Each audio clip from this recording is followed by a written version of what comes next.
अस्सलामुअलैकुम दोस्तों, कल ही आप सबको अपडेट दी थी कि खादों की कीमतों में दोबारा जो है इजाफ़ा होने वाला है, तो तैयारी पकड़ लें।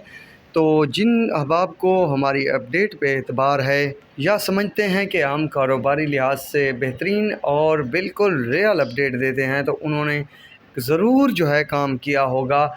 दोस्तों, अपडेट आ गई है। नई अपडेट के मुताबिक जो है एंग्रो डीएपी की कीमत में तकरीबन 1000 रुपये पर बैग इजाफ़ा कर दिया गया है, जो कि एसटीआर डीलर के लिए जो है नई प्राइस 13,908 रुपये पर बैग, जबकि एमआरपी प्राइस जो है वो तकरीबन 14,024 रुपये पर बैग बताया गया है और नई रेट लिस्ट भी जारी कर दी गई है। इसके अलावा जो इजाफ़ा किया गया है, सोना डीएपी और सोना बुरान डीएपी के रेट में तकरीबन 500 रुपये का इजाफ़ा किया गया है और 20 तारीख से जो है नई कीमत लागू कर दी गई है। दोस्तों, अगर वीडियो और अपडेट अच्छी लगे तो वीडियो को लाइक और शेयर करना भी मत भूलिएगा और हमारे चैनल को भी ज़रूर सब्सक्राइब कीजिएगा। अल्लाह हाफिज़।